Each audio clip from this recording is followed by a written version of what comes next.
कृष्ण अर्जुन को ये नहीं कह रहे हैं कि तू मैदान छोड़ के भाग जा।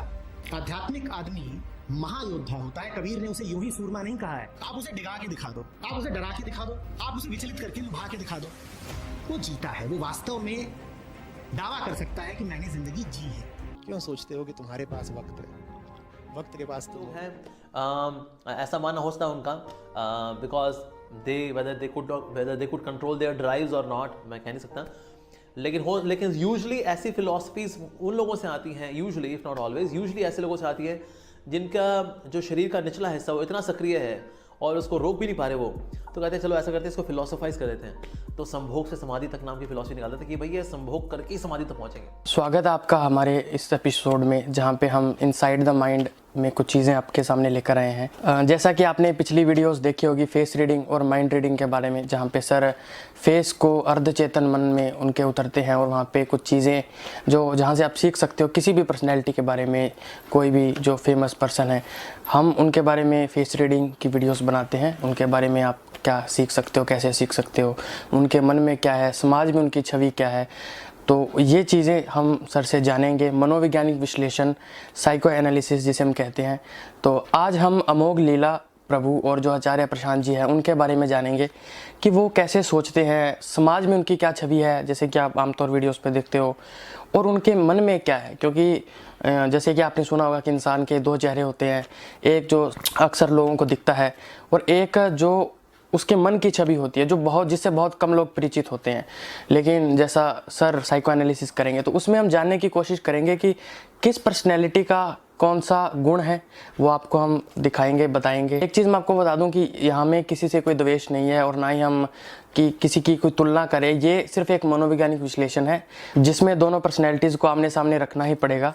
तो अभी हम सर से जानते हैं, कुछ प्रश्न सर से पूछते हैं, उनकी क्या मनोवैज्ञानिक विश्लेषण है, क्या राय है। तो पहला जो प्रश्न है मेरा सर से वो ये है कि सर पहले तो आपका स्वागत है एपिसोड में, और पहला प्रश्न जो मेरा यही होगा कि अमोघ लीला और आचार्य प्रशांत जी दोनों के बारे में आपकी क्या राय है मनोवैज्ञानिक विश्लेषण के तौर पे? कौन समाज के लिए कितना फ़ायदेमंद है, किसकी अभी क्या छवि है? क्योंकि आपने देखा होगा कि कंट्रोवर्सीज भी चलती रहती है सोशल मीडिया पे जी। उन दोनों के अपने अपने मूवमेंट है, एक हरे कृष्णा मूवमेंट, एक स्पिरिचुअलिटी को बढ़ावा देते हैं वो आचार्य प्रशांत जी, एक नास्तिकता की तरफ, एक आस्तिकता की तरफ है जी। आप एज अ मनोवैज्ञानिक इस चीज़ पे क्या कहना चाहेंगे कि उनके मन में क्या है, वो कैसे हैं, वो थोड़ा ऑडियंस को बताइए। ऐसा आपने पूछा कि अमोघ लीला प्रभु हरे कृष्णा मूवमेंट को आगे बढ़ा रहे हैं और आचार्य प्रशांत जी जो समाज में ऐसा कुछ प्रचार कर रहे हैं जिससे युवाओं में एक क्रांति सी आ रही है। युवाओं में क्रांति तो आ ही रही है, व्यूअर में भी क्रांति आ रही है। इन दोनों का समाज में कितना असर है, समाज इनकी वजह से किस दिशा में जाएगा, इनका क्या असर मानवता पर आने वाले दिनों में देखने को मिलेगा, ये हम इस सीरीज़ में जानने का प्रयास करेंगे, इस वीडियो में जानने का प्रयास करेंगे। सबसे पहले मैं व्यूअर को ये बता देना चाहूँगा कि जो भी इस वीडियो में हम बातें बताएंगे, साइको एनालिसिस करेंगे, उसका मतलब सिर्फ और सिर्फ फेस रीडिंग से संबंधित है। उनके निजी जीवन को हर्ट करना, उसके ऊपर कोई कटाक्ष करना हमारा उद्देश्य नहीं है। हम दोनों का सम्मान करते हैं, दोनों ही समाज में अपना अपना कार्य कर रहे हैं। मैं सबसे पहले आचार्य प्रशांत जी के बारे में बताना चाहूँगा। जैसा आपने पूछा कि वो आस्तिकता को बढ़ावा दे रहे हैं और अमोघ लीला प्रभु आस्तिकता को बढ़ावा दे रहे हैं। मेरी राय में या मनोवैज्ञानिक की राय में दोनों का आस्तिकता से कोई लेना देना नहीं है। आस्तिकता का इनसे कोई भी अरे परे का भी संबंध नहीं है। दोनों नास्तिकता को ही बढ़ावा दे रहे हैं। आप कहोगे कि अमोघ लीला प्रभु तो भाई भगवान पहनते हैं, हरे रामा करते हैं, हरे कृष्णा करते हैं, तो ये एक धार्मिकता या इसे कहें कि एक सांप्रदायिकता है, आस्तिकता नहीं है। आस्तिकता का मतलब जो भारतीय दर्शन में लिया जाता है वो है वेदों में आस्था रखना, लेकिन इतना सा ही मतलब नहीं है वेदों में आस्था रखना। इससे भी आगे इसका अर्थ जाता है, वो है वेदों के अनुसार या वेदांत के अनुसार आचरण भी करना। अमोघ लीला प्रभु का या हरे कृष्णा मूवमेंट के जितने भी फॉलोवर हैं उनका वेदों के या वेदांत के अनुसार आचरण से कोई संबंध नहीं है, वो तो अपनी ही एक डफली बजा रहे हैं, अपना राग लाप रहे हैं, तो ये नास्तिकता ही है। और दूसरी बात रही आचार्य प्रशांत जी की कि वो लोगों को अवेयर करते हैं, समझाते हैं, उसमें भी कोई आस्तिकता या नास्तिकता का सवाल नहीं है। वो अपना ओपिनियन रख रहे हैं, वो अपना मत रख रहे हैं, पढ़े लिखे हैं, उनके पास काफ़ी दर्शन शास्त्र का ज्ञान है, फिलोसफी उन्होंने पढ़ी है, वो अपने तर्क देते हैं, ठोस तर्क देते हैं।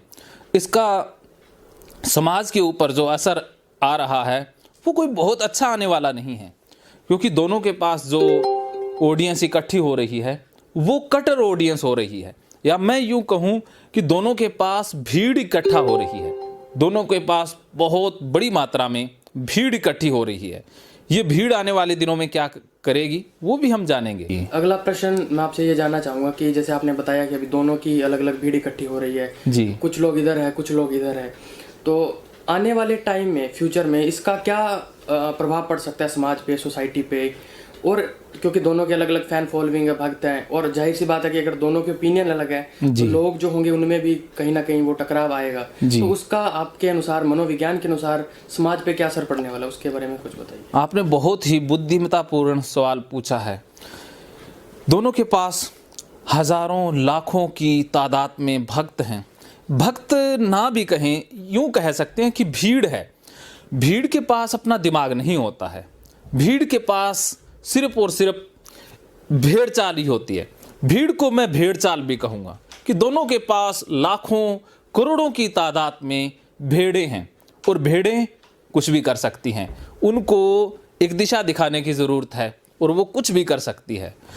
आज से पहले भी इतिहास में बहुत से धर्म के नाम पर दंगे हुए हैं, फसाद हुए हैं, युद्ध हुए हैं, वो इसी तरह की भीड़ से हुए हैं। बहुत से ऐसे नामी ग्रामी इंसान इतिहास के अंदर भी पैदा हुए हैं जिन्होंने भीड़ का बहुत गलत प्रयोग किया है। तो अब दोनों के पास भीड़ है, तो आने वाले समय में दोनों अपनी तरफ से बहुत गलत प्रयोग इनका करने वाले हैं। इसका एक उदाहरण आप कमेंट बॉक्स में भी देख लीजिएगा कि देखिएगा कि कमेंट बॉक्स में आचार्य प्रशांत जी के जो फॉलोवर हैं वो उनको पता नहीं क्या मान रहे हैं, भगवानी मान रहे हैं, गॉड मान रहे हैं, कहते हैं उनसे तो बड़ा कोई है ही नहीं, वही सुप्रीम है। और एक बात मैं ये भी कहूँगा कि आचार्य प्रशांत जी गॉड कॉम्प्लेक्स से ग्रसित हैं, उनको लगता है कि वही सही हैं, जो वो कह रहे हैं वही अंतिम सत्य हैं, तो वो भी एक भूल कर रहे हैं। ऐसी भूल नार्सिस्ट पर्सनैलिटी वाले ज़्यादा करते हैं। ऐसी भूल उन्होंने नहीं की है, बहुत से विचारकों ने, दर्शन शास्त्रियों ने की है, तो उसका प्रभाव उनके ऊपर भी गलत आ रहा है और जो उनकी ऑडियंस है उस पर भी गलत आ रहा है। उनकी जो भीड़ है, भीड़ के पास दिमाग तो है नहीं, तो जब भी कोई भी उनके खिलाफ कहेगा, कोई उनके ऊपर कटाक्ष कसेगा, तो वो लड़ने पर उतारू हो जाएंगे, मरने मारने पर उतारू हो जाएंगे।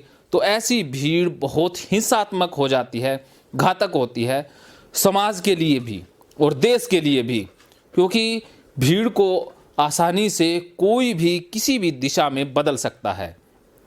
और दूसरी बात अगर करें अमोघ लीला प्रभु की, तो उनके पास भी लाखों करोड़ों की तादाद में एक ऐसी ही भीड़ है, एक ऐसी ही भेड़ों की संख्या है जो उनके लिए लड़ने को उतारू है, मरने मारने के लिए उतारू है। आप इस कमेंट बॉक्स में, आप इस वीडियो के कमेंट बॉक्स में भी देखिएगा कि लोग कुछ हमें गालियां दे रहे होंगे, कुछ आचार्य प्रशांत जी को गालियां दे रहे होंगे। आचार्य प्रशांत जी की ऑडियंस है, वह अमोघ लीला प्रभु की ऑडियंस को गालियां दे रही होंगी, उनको गालियां दे रही होंगी, हमें गालियां दे रही होंगी कि ये क्या कर रहे हो, पहले अपना तो कर लो। ऐसे बहुत से कमेंट आते हैं, आएंगे भी। इसमें आपका कसूर नहीं है, कसूर तो भाई मनोविज्ञान का है, क्योंकि आप ना तो अपना मनोविज्ञान समझ पा रहे हैं, ना आचार्य जी का, ना अमोघ लीला प्रभु का मनोविज्ञान समझ पा रहे हैं। आपको किसी भी कम्युनिटी से या किसी भी संप्रदाय से जुड़ने की ज़रूरत नहीं है, खुद से जुड़ें। खुद से अगर आप रूबरू होते हैं तो सारी शक्तियाँ आपको खुद में मिलेंगी। लेकिन ज़्यादातर ऐसा होता है कि इंसान आंतरिक रूप से इतना कमज़ोर है, उसे एक आसरा चाहिए, एक सुरक्षा चाहिए।